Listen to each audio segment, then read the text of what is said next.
One of the stranger aspects of the red pill community is how they come up with all of these convoluted terms to make their beliefs sound more legitimate than they are. If there's a word for a concept, that means the concept must be real and not just something they made up, and they rely on this assumption for a lot of their rhetoric.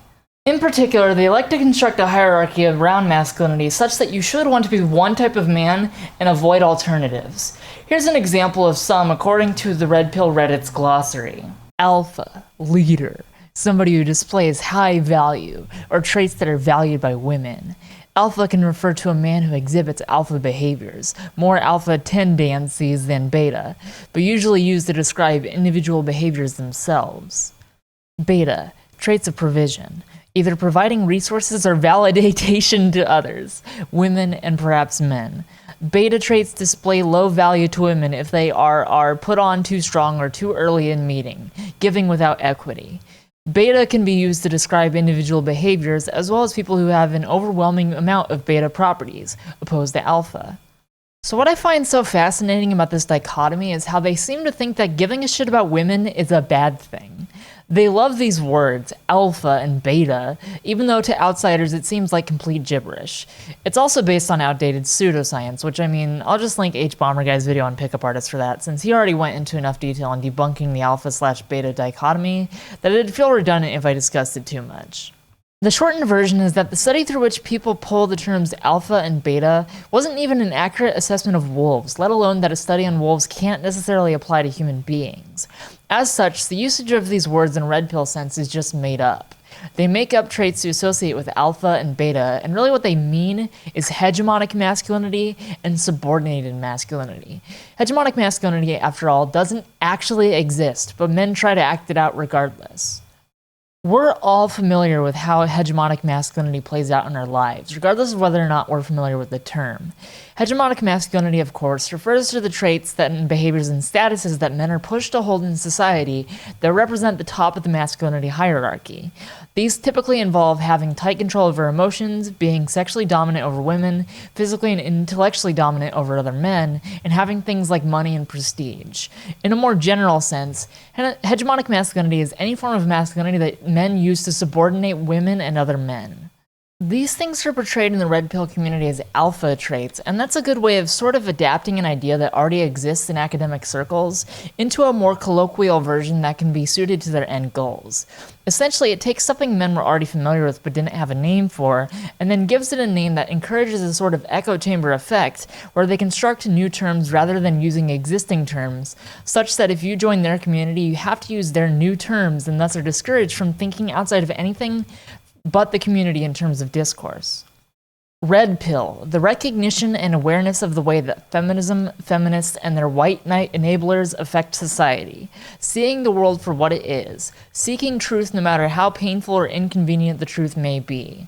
Blue pill, from The Matrix and its sequels, the path of conformity with society's expectations, the state of being unaware of the problems engendered by society. Compare with red pill below.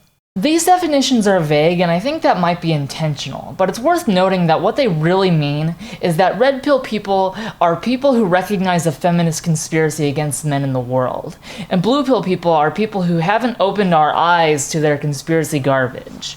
This isn't exactly framed on masculine terms, but it still does create a hierarchy of masculinity, as a lot of red pillers will call someone a blue-pilled cuck beta mangina, or something of that sort, immediately associating being blue-pilled with being a weak man. White knight.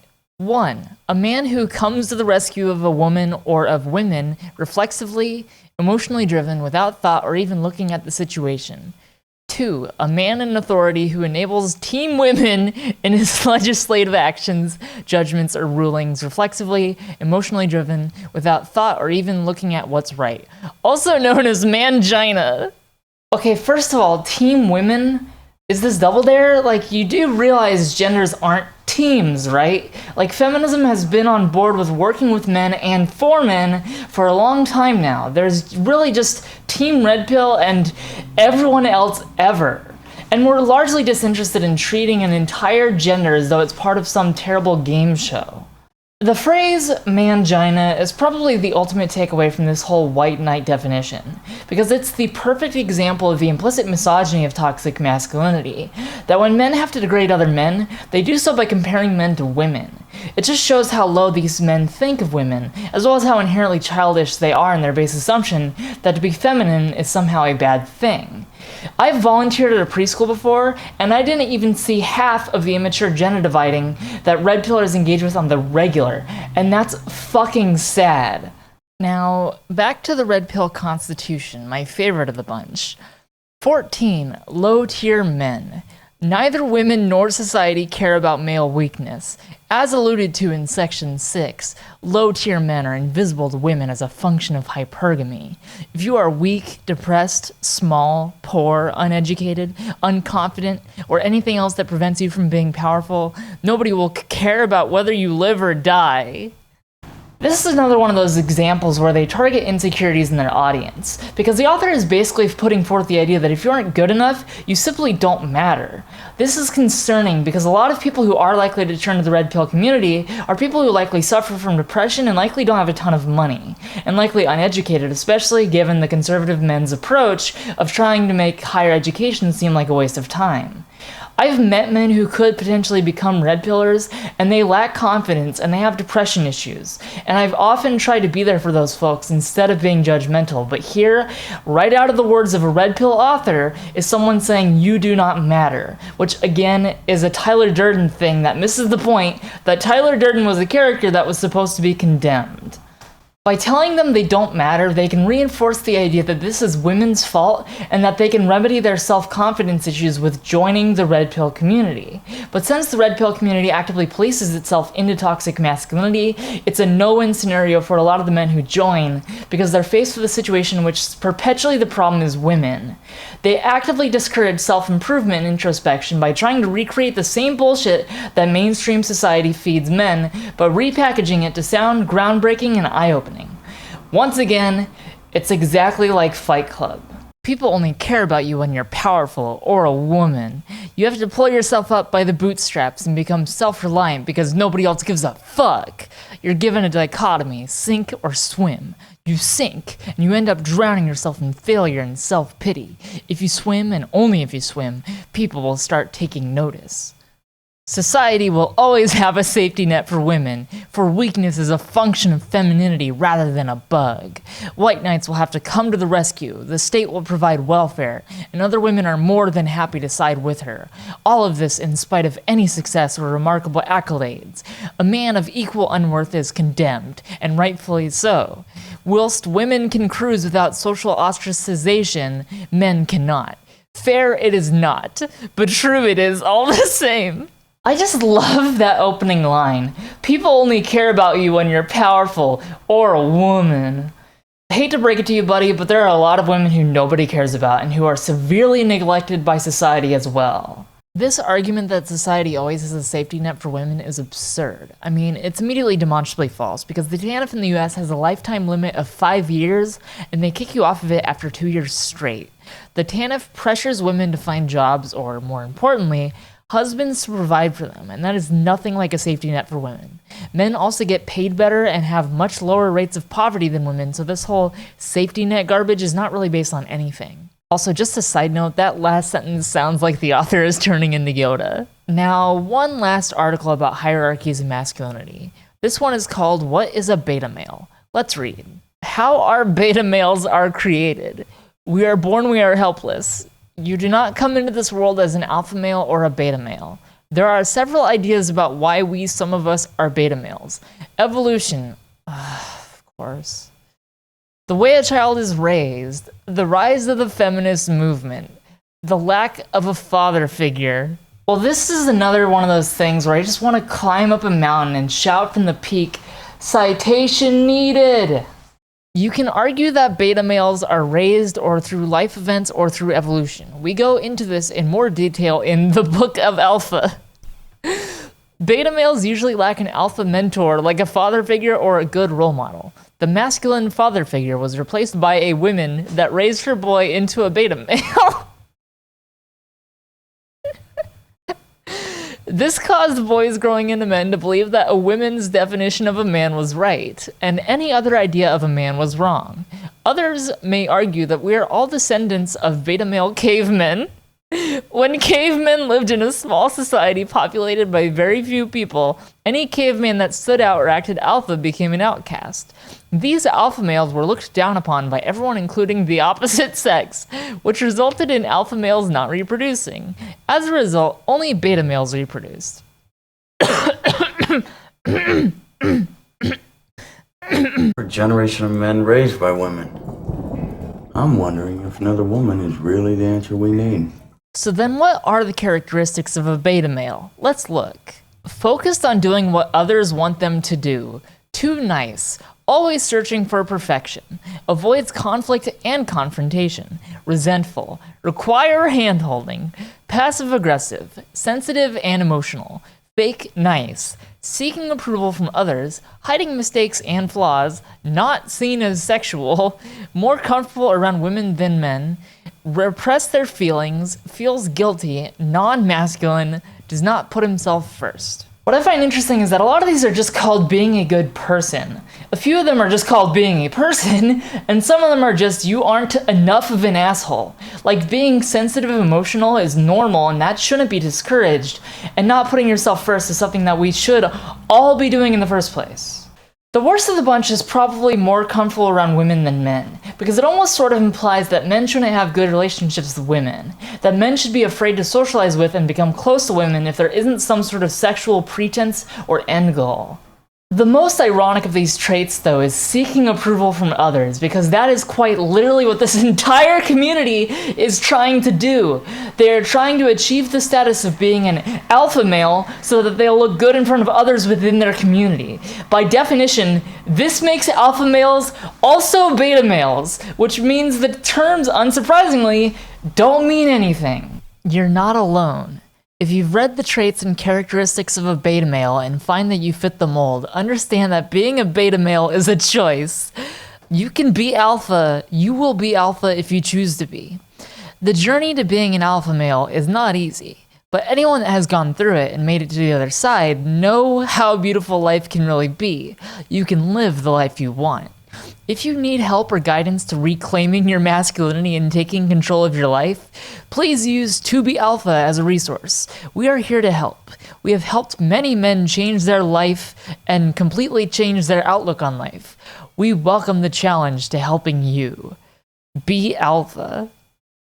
It sort of blows my mind that this website treats being an alpha male, a concept that's nebulous to begin with, as a choice, when all of the other articles I've seen suggest that being an alpha male isn't much of a choice at all, that it's locked away to a small, lucky group of men. I guess the unattainable goal that is dangled over people as something that can potentially be attainable is sort of indicative of the treadmill of toxic masculinity that they're always running on. And of course, like usual, it's exactly like Fight Club. But I would like to make a bigger point here, which is that this treadmill of toxic masculinity actually makes me wonder, are there any alpha males in the actual red pill community, in little support circles on Reddit or on these various websites? Are any of the people writing these articles identifying themselves as alpha?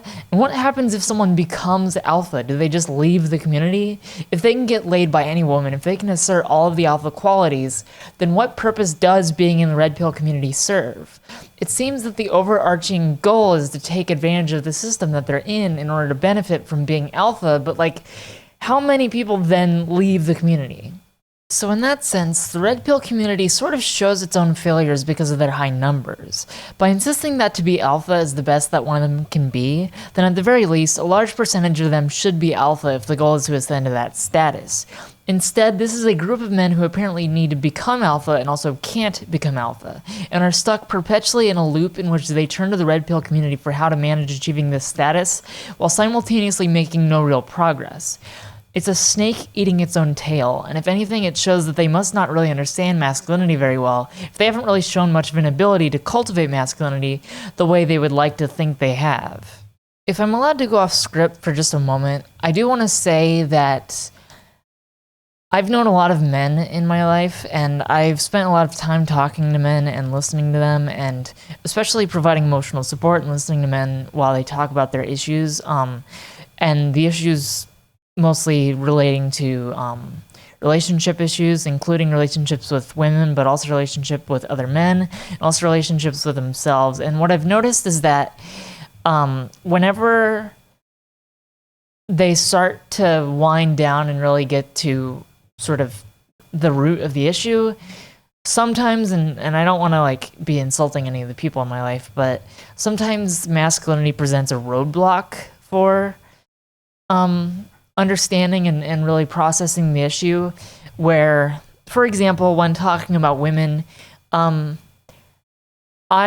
am non-binary, and I'm of the mind that men and women are not drastically different the way that people think men and women are different, and that the differences have more to do with social status and more to do with the differences between masculinity and femininity. But like, men tend to think that women are way more complicated than we are. Like, emotionally, yeah, it's harder to adapt to a feminine mindset, but it's not that different. Like, just listen to women and then it's fine. Like, there's very simple ways of understanding people despite differences. And that roadblock of masculinity sort of getting in the way of their ability to develop a strong relationship with themselves and with other men and with women is sort of indicative of the red pill community as a whole, because the red pill community sort of doesn't seek to remove that roadblock, but instead seems to want to exacerbate it under the pretense that it's somehow beneficial. As in, instead of the problem being that men have a hard time figuring out how to communicate with women, the problem is that women are evil, and so therefore men can take advantage of them without any sort of moral sort of drawbacks to it. Like, they basically say that it's morally justified to take advantage of women, and that you should do that, and that makes you a better man. And really, it doesn't. It doesn't make you a better man. It doesn't make you stronger. It doesn't make you more in tune with yourself. And, it doesn't even make you more masculine. Like, it just turns you into sort of a whiny asshole. And so when I look at all this stuff, I get kind of concerned, because I know a lot of men who I've seen that roadblock, and really the issue to me is that it's being presented as either something that's perpetuated intentionally by women or as something that's sort of inevitable. And all of the rhetoric of the red pill community sort of suggests that there's this really big issue where since men can understand men better, men will listen to men first and then be taught to not listen to women. And so the red pill community ends up being sort of an example of what like the issues of masculinity look like if not given any time to be chipped down in any way. It's just masculinity issues exaggerated to a degree that's almost cartoonish at times. Alright, so what have we learned from all of this? Well, if you ask me, the thread that connects all these things together is a sort of believe first, justify later mentality, in which they will often make things up or twist claims that already exist in order to create the illusion that they're coming from a place of honesty or validity when they really aren't. They seem to want their audiences to believe what they say before understanding it, so that way they're more likely to continue to believe it the more they begin to understand it. When you apply basic logic, basic questions, or even a small amount of research, you can debunk their ideology in less than 30 seconds. But given my background of actually studying the exact details of gender-based oppression in society, I can thoroughly debunk most of these claims, not just in abstract, but in the actual practice of what they're saying. Of course, it's worth noting that they don't care if their ideology is corrupt. If they did, they might fact-check anything they say. What matters is whether or not it sticks, and in that regard, they've been pretty successful as a community in building narratives and turning people into believers, and that's because beyond the claims themselves, there's more of a metagame going on. I'll discuss the effectiveness of their actions and statements in a later video in this series, but next, I'd like to take a small detour.